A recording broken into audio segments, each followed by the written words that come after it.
انگریزوں میں ہمارا آپس میں فرق کیا ہے ایکچولی؟ انگریز یا کوئی بھی ویسٹ کی آپ سوسائٹی دیکھ لیں، ایون جاپان دیکھ لیں، کوئی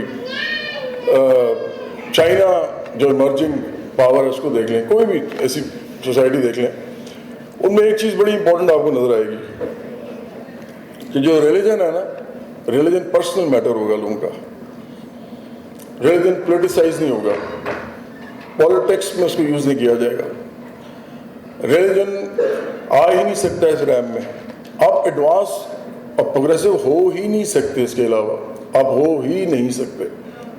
آپ اس کو تھوڑا سا کھولیں، تھوڑا سا سمجھنے کی کوشش کریں تو آپ کو سمجھ آ جائے گی کہ جب آپ ریلیجن کو لے کے چلتے ہیں تو ریلیجن کے بہت سارے شیپس اینڈ فارمز ہیں، بہت زیادہ ہیں.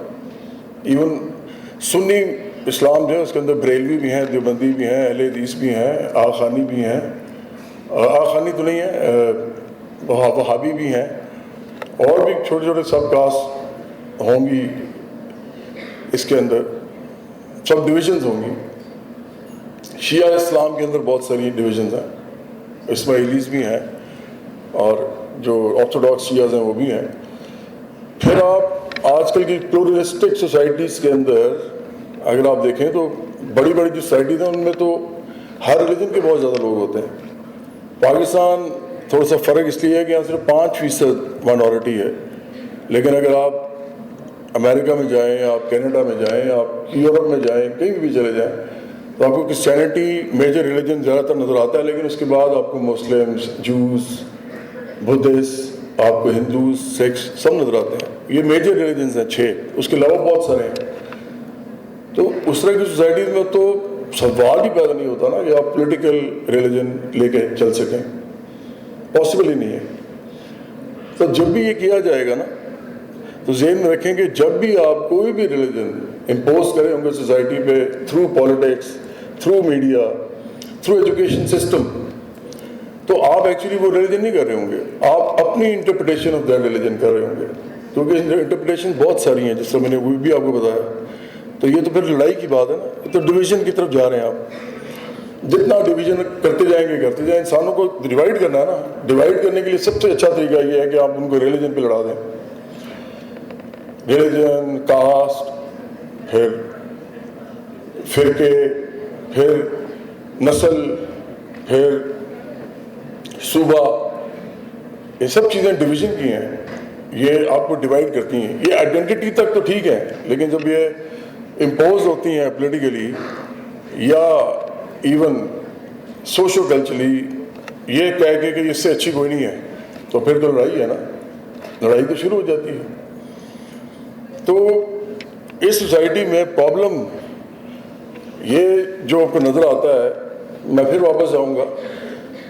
جب وہ میرے نانا نے مائیگریٹ کیا تو انہوں نے، کیونکہ گوروں کی کمپنی میں کام کرتے تھے، انہوں نے بھی یہی سوچا، انہوں نے سوچا اپنے بچوں کو پڑھاؤں گا. یہ قدر مشترک تھی میرے داد کے اور نان کے، میرے پٹرنل اور میٹرنل سائڈ میں دونوں طرف یہ بات آ گئی. انہوں نے بھی پڑھایا، وہ پیٹ کاٹ کاٹ کے پڑھاتے تھے لیکن پڑھاتے تھے. میری والدہ نے بھی ایم اے کیا، میری خالہ نے بھی کیا، میری دوسری خالہ نے بھی کیا، میرے ماموں نے کوئی انجینئر بن گیا. 2 انجینئر تھے، ایک میکینیکل انجینئر تھے، ایک ٹیکسٹائل انجینئر تھے. تو اسی طرح میری یہ والی فیملی جو تھی اس کے اندر ایک ماموں تھے، انہوں نے جب دیکھا جب اس طرح کا ماحول ہے تو انہوں نے بھی ہارمونی بجانا شروع کر دیا. اور میرے ایک ماموں بڑا اچھا گانا شروع ہو گیا اور انہوں نے ہارمونی بجانا شروع کر دیا. اسی دوران میرے والدہ کے ماموں وہ جو تھے وہ بہت ہی پروگریسو تھے، کیونکہ وہ فیملی موو کی تھی ساری یہاں پہ، تو وہ سارے اسی طرح کے تھے. انہوں نے کیا کیا کہ انہوں نے پاکستان میں پروگریسو ایک پالیٹکس چل رہی تھی اس کو جوائن کر لیا. انہوں نے کہا کہ اس ملک کے اندر ایک بڑی موومنٹ ہونی چاہیے، تحریک چلنی چاہیے لوگوں کی جو کہ پرو پیپل ہو اور اس ملک کے اندر عام لوگوں کو امپاور کیا جائے. جب انہوں نے یہ کیا تو ان کے جو بچے تھے، ان کے 7 بیٹے تھے، ان سب نے یہی کچھ شروع کر دیا. وہ کیا کرتے تھے کہ ایک دفعہ مولانا بھاشانی تھے، وہ آئے وہاں سے بنگلہ دیش سے، وہ ایک موومنٹ چلا رہے تھے بہت بڑی اس زمانے میں, گراس روٹ موومنٹ تھی, پولیٹیکل موومنٹ تھی. انہوں نے آگے جلسہ کیا تو وہاں پہ میرے ماموں جو تھے انہوں نے جا کے, مطلب میری مدر کے جو کزن تھے وہ جو 7 بھائی تھے, ان کے ایک اور بھائی تھے, میری امی کے دوسرے جو ماموں تھے ان کے 3 بیٹے تھے, تو یہ 10 بھائی تھے, اکٹھے رہتے تھے ایک گھر میں. انہوں نے وہاں جا کے پرفارم کیا, پورا مجمع جو ہے اس نے تالیاں بجائی, انہوں نے انجوائے کیا. ان کو یہ واپس آئے, انہوں نے کہا یہ تو بڑی پاور ہے میوزک میں, میوزک نے تو یہ اتنے زیادہ لوگ تھے ان لوگوں کو سوے کر دیا ہے, مطلب ادھر سے ادھر. مطلب ہم ان کو جو باتیں بتانا چاہ رہے تھے وہ میوزک کے تھرو ہم نے آج ہی بتا دی ہیں, بجائے ہم 10 سال لگے رہے. اتنی پاور تھی میوزک میں. تو انہوں نے ایک بینڈ بنایا, اس کا نام تھا دا لورس, اور ایک فلیٹیز ہوٹل ہوتا تھا وہاں پہ نا وہ پرفارم کرتے تھے ایز اے بینڈ. اور ذوالفقار علی بھٹو اس زمانے میں ایک بہت بڑی تحریک سے ابھرے تھے, 68-69 کی ایک تحریک چلی تھی ایوب خان کے حوالے سے, اور وہ اس زمانے میں پھر پولیٹیکل پارٹی بنی پیپلز پارٹی, پھر وہ بھی انہی اصولوں پہ بنی کہ جی ہم پرو پیپل ہیں وغیرہ وغیرہ, ہم غربت ختم کریں گے, ہم لوگوں کو امپاور کریں گے, عام لوگوں کو. تو اس زمانے میں پھر انہوں نے جب دا لورس گروپ بنایا تو ایک لڑکے کا نام آپ کو شاید یاد آتا ہو, اس کا نام تھا بنی. اس کا گانا تھا تم ہو جواں میری جانے جہاں, دل میں تم, ہونٹوں میں تم, آنکھوں میں جانے جہاں. تو وہ جو بنی تھا وہ ان کا ایک اور بینڈ تھا, ان کا نام تھا ایجز. تو یہ 2 ہی بینڈس تھے اس وقت لاہور میں. میں آپ کو اس لیے بتا رہا ہوں کہ یہ وہ زمانہ تھا جب میوزک جو ہے وہ آہستہ آہستہ سیپنگ کر رہا تھا ایز اے ریولیوشنری فورس بھی اور ایز اے کلچرل فورس بھی. وہ زمانہ تھا. لیکن ابھی بھی لوگ ریزسٹ کر رہے تھے اور وہ سوچ رہے تھے کہ ابھی آرٹ فارمز جو ہیں ان کو اتنا زیادہ نہیں پروموٹ کرنا چاہیے, یہ تو اینٹی اسلام ہے. آپ کو پتہ ہے آج بھی اگر آپ لوگوں سے پوچھیں گے نا تو وہ آپ کو بتائیں گے کہ میوزک جو ہے وہ تو شاید حرام ہے, سنتے سارے ہی ہیں اور باتھ روم میں بھی سارے گاتے ہیں. یہ ہنسنے کی بات بھی ہے اور رونے کی بات بھی ہے. اس کا مطلب یہ کہ ہم بڑے منافق ہیں, بڑے دوکھلے لوگ ہیں. ہم سے تو بہتر پھر طالبان ہیں افغانستان والے, کم از کم وہ جس بات پہ بلیو کرتے ہیں وہ اس کے وہ چلتے بھی ہیں. ہم نے تو آج تک یہ بھی اس کو بھی نہیں کیا اینالائز کیا کہ جو ہمیں بتایا جا رہا ہے کیا وہ ٹھیک بھی ہے یا نہیں ہے, یا کیا وہ اجتہاد کے ذریعے اس کو حل کرنا چاہیے کہ نہیں کرنا چاہیے. تو ایک بات ہوتا ہے کہ جب بھی آپ پولیٹیسائز کریں گے ریلیجن کو, اور جب بھی آپ پولیٹیسائز کریں گے ریس کو, جب بھی آپ پولیٹیسائز کریں گے کسی بھی ایسی چیز کو جو کہ آپ کی آئیڈینٹی کا معاملہ ہے, تو آپ ڈویژن پیدا کریں گے اور لڑائی پیدا کریں گے. یہ چھوٹی چیز نہیں ہے, یہ بہت بڑی چیز ہے جو میں آپ کو بتا رہا ہوں. ادھر اصل میں سوسائٹی کی وہ سائلنٹ جنگ ہے جو انڈر کرنٹس میں ہو رہی ہے, جو اس کو آپ کو اوپر لے کے آنا ہے تاکہ سوسائٹی آگے بڑھ سکے. یہ سوسائٹی اس وقت دلدل ہے, سوسائٹی گندے پانی کا جوہر ہے, اس کے اندر گندگی ہے ہر قسم کی, منافقت کی, دوغلے پن کی. ہم دوغلی زندگیاں گزارتے ہیں, ہم منافق زندگی گزارتے ہیں, ہمیں کچھ پتہ نہیں ہوتا ہم نے کیا کرنا ہے. ہم عورتوں کو سمجھتے ہیں کہ وہ عورتیں جو ہیں وہ گھر کی لونڈی ہیں. ہم اپنی ماؤں کو عزت دیتے ہیں, دوسروں کی بہن ماؤں کو عزت نہیں دیتے.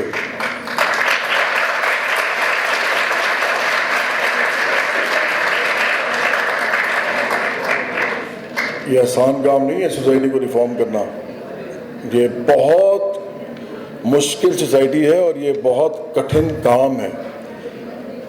اب میں اس پہ آتا ہوں کہ سوسائٹیز چینج کیسے ہوتی ہیں. سوسائٹیز جو ہے نا وہ یا تو ڈکٹیٹرشپ یا اتھارٹیرین رول کے ذریعے چینج ہوتی ہیں اگر کوئی ایسا انسان آ جائے جو کہ ریفارمز کرنا چاہے اور اس کے پاس ٹوٹل ایبسولوٹ پاور ہو. ہم نے جاپان میں یہ دیکھا ہے, یہ جو جاپان ہے جو